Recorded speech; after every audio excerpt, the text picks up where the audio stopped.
Aloha! This is the Green Lighting Mr. T. Last episode, we had the intro. We've walked around, we clicked to the Cheeto page, and that's about it, really. I talked a little bit.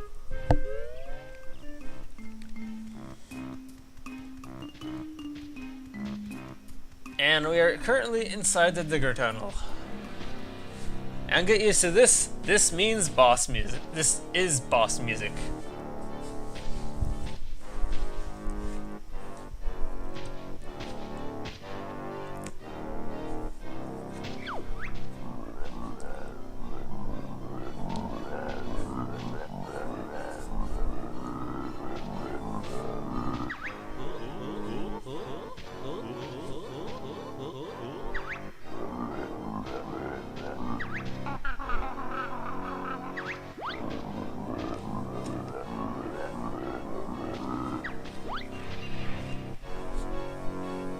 So, Klungo drink one of 3 potions.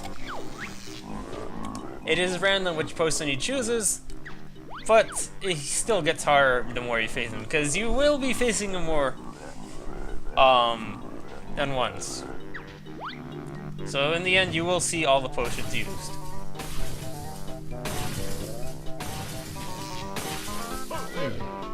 And by far, this invisibility is the easiest one to do. Because he does it, all you have to do is attack him the second his shield goes away.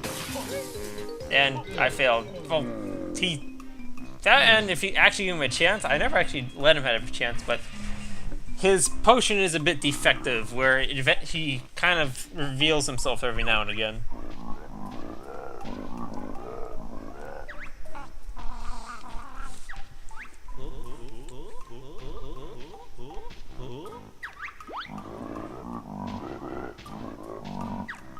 There is you're not seeing the last.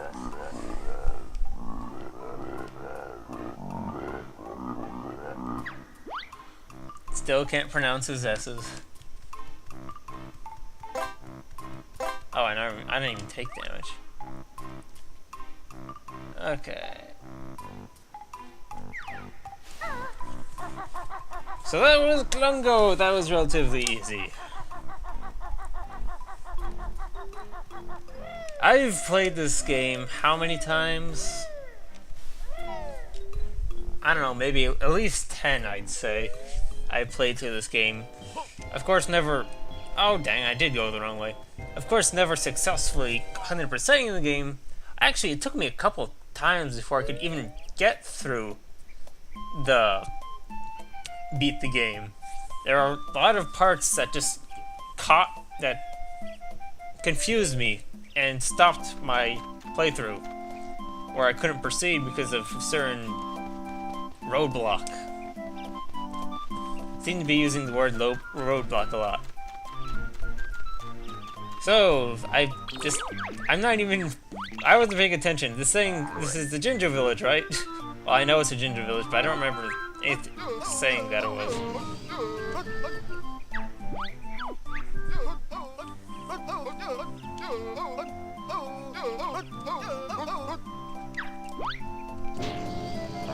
So if we head into any of these houses,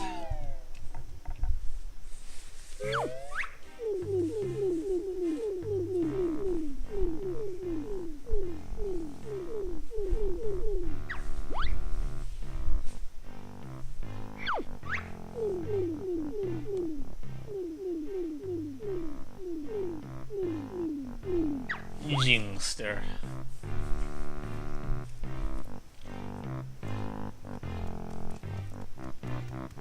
So another mechanic of this game is that, instead of having like 5 Jinjos in each level, there's different colored Jinjos that will be scattered throughout the game, randomly placed. And once you collect all the members of a Jinjo family, you will get a Jiggy from them. Also, sadly, there's... Yes, thank you.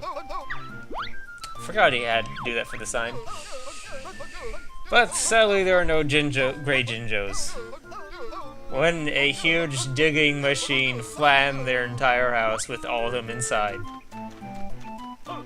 Rated E for everyone! That's of course a joke. I mean, this game has death in it. That's very odd, in a sense. Like, that's unusual. I don't know how else to say it. It is just odd.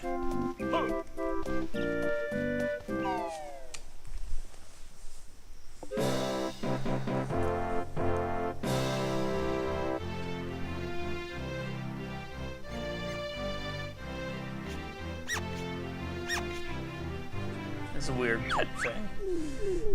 Yo, what's up? Awesome. I'm wondering if I should just read this or not, or just let it read itself.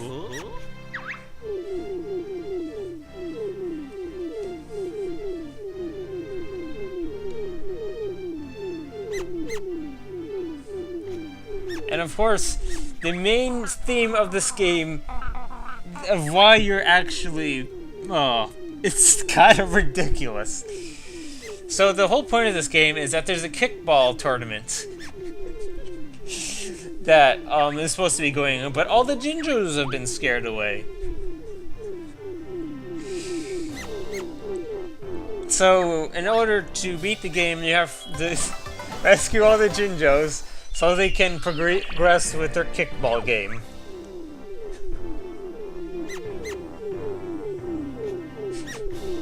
That's your motivation for playing through this game.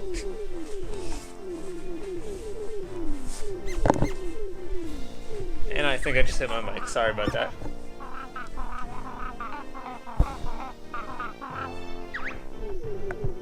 I am playing this room in my room rather than downstairs, so I'm just playing on my bed.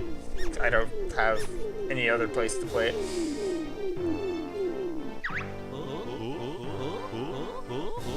Also forgot to start my timer.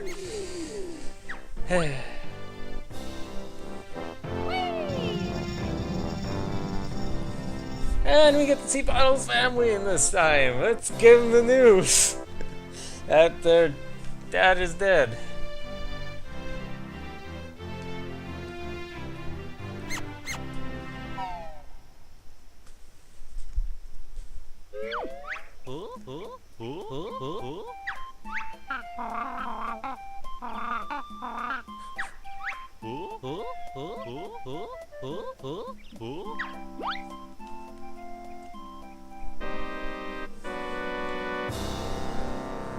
Now here's the other plot.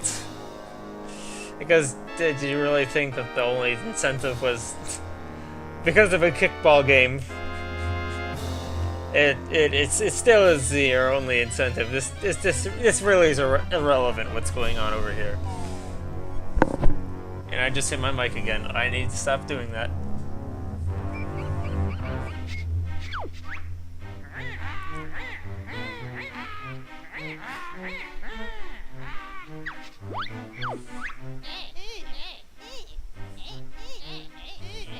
And they decided that coming up with rhymes for Grunty was way too difficult, so they decided, oh, forget it, we'll just make our sister get annoyed at her. B.O.B. Bob, Big Ol' Blaster. And there we get the other name, Mingy. And Blob Builda, or something like that.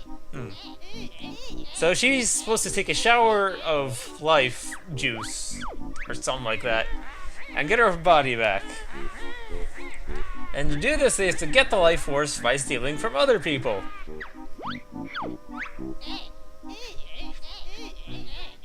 And because she's fat, she needs a lot of it.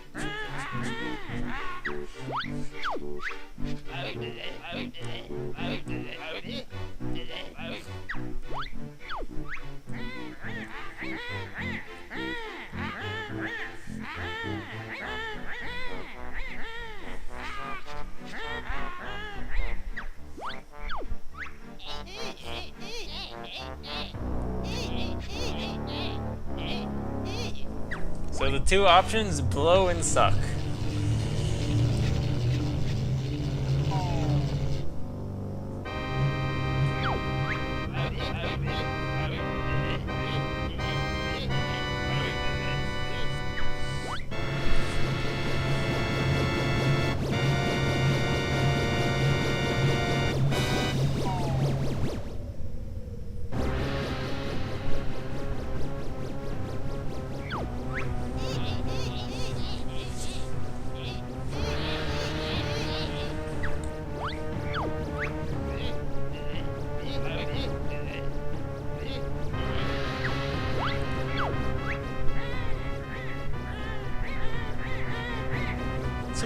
it sucked out the life force out of everything. Even the grass. And apparently the castle, which was apparently alive as well.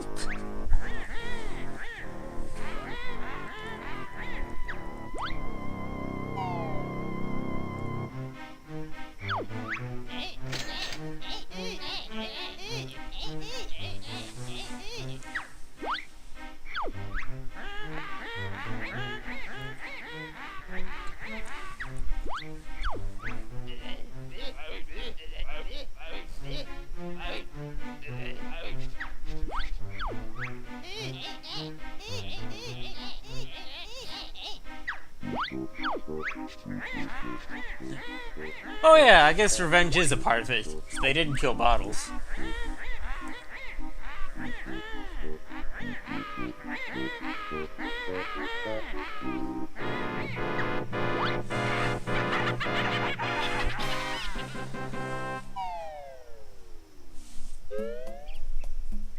Still, doesn't count as motivation. We technically don't know. Well, and we don't know exactly what's going on, but technically, yes, motivation. Anyways, Bottles.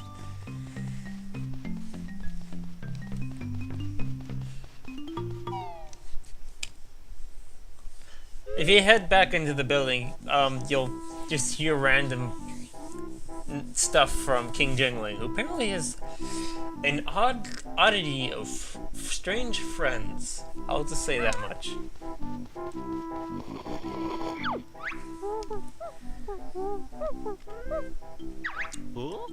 They've all got the same goggles.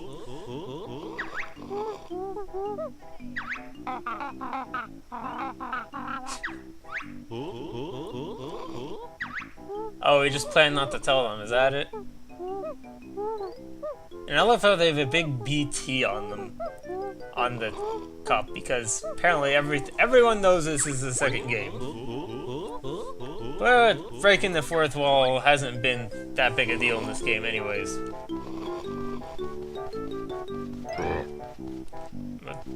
Oh, Lol. Even stuck. Also, the fact is, they also have a monster in here. Isn't that a little weird? I think they should clear that out.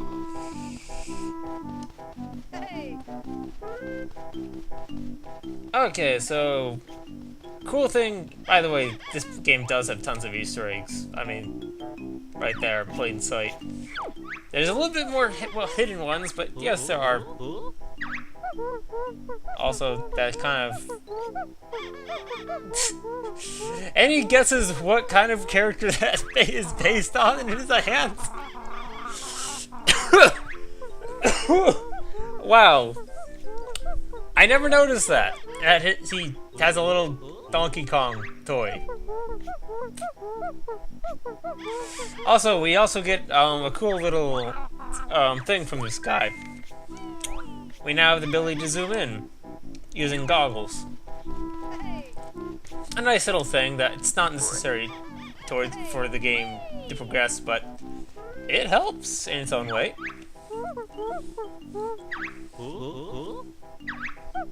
And they're all based off of glasses or something like that. Bottles, Specky. I didn't actually catch the other guys' names. I'm pretty sure it was glasses related. Some type of glass. Any substitutions?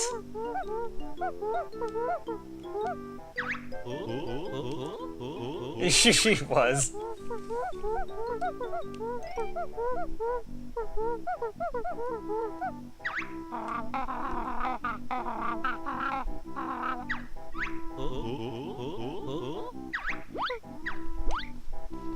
So if you come here first, you'll just get another thing from King Jane, like, hurry up and get over here, like, I don't know. Anyways, we are now in the Wooded Hollow.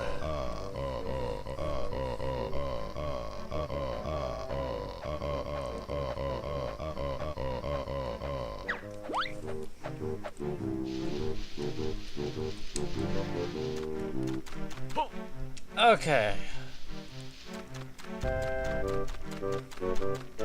So there's a couple things around here. Over there is... has to do with stop and swap stuff. I'll get into that later when we actually collect them. Over here is another way back to the first area, which you never really need to bother with. There's no reason to go back there and not use the silos. But in this cave, we have something. Yes, something. Someone. Not you. We have a Jinjo!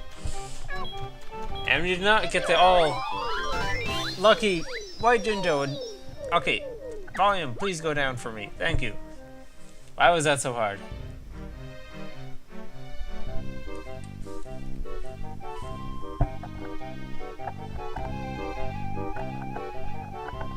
There you go.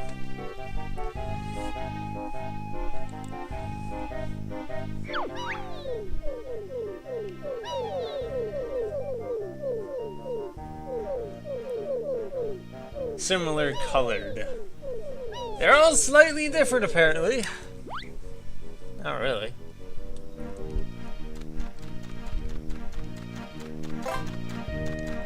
The thing about the white Jinjo is that there's only one white Jinjo.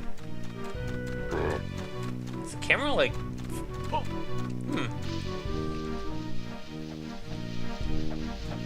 Actually, the camera is quite improved.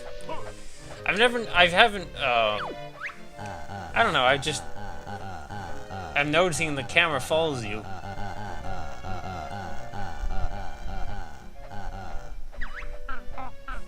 And not all N64 games have that done well.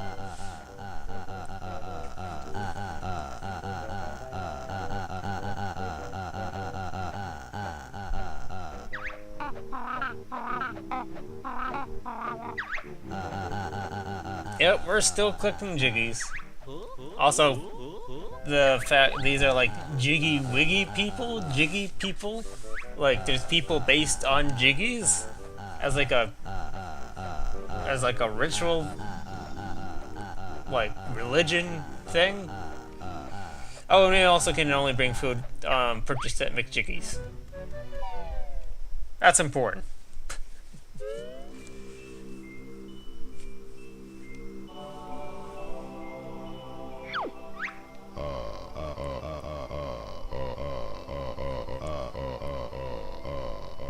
He's also very large. I need to look up monolith at some point. I still need to figure out. I need the exact definition of what a monolith is. I've seen monoliths and stuff. So, either it's when you get all the Jiggies or you get enough Jiggies that these signs will start to tell you stuff, I think. I think it has to be when you get enough Jiggies, they tell you certain things, or else I would have never found out, because I've never gotten all the Jiggies before anyways.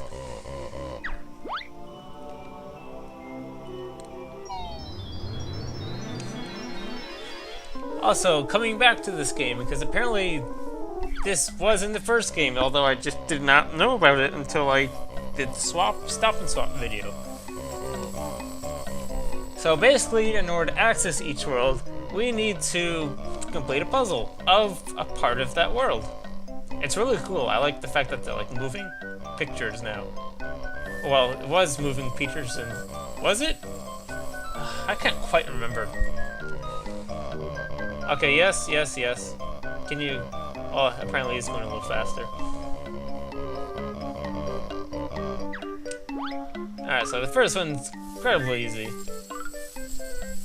Finish it if you're really good in like maybe 10 seconds. I don't know.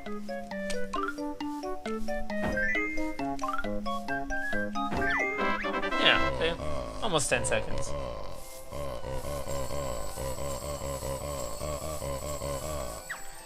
And it's really important. First off, it's easier to do the side pieces, the corner pieces, as usual. But you just gotta try not to pick up a piece until you know where it's going. That's my best suggestion for that. A lot of people pick up a piece and then try and figure out where it goes when it comes to the middle pieces. It's a lot easier to figure that out before you place it, or even pick it up rather.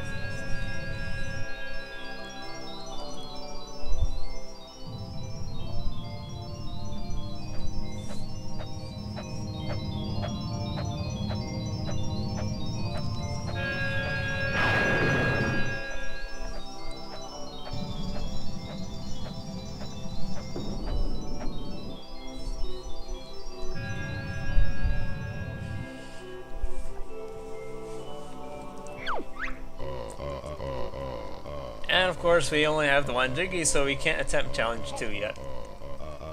We will by the time we're done with the first level, however. What did it say we need? 4? Can't quite remember. Yeah, 4.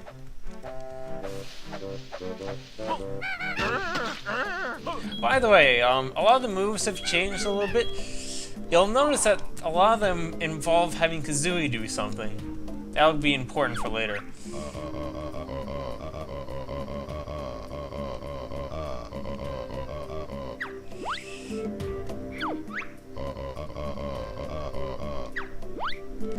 So basically, what these things are for is they'll tell you how many Jiggies you need to get to the level, but you still have to go to Jiggy Wiggy himself.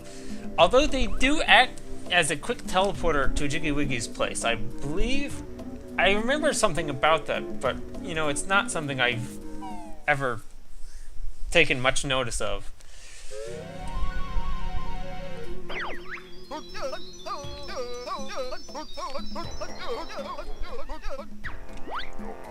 So there's warp pads in this world.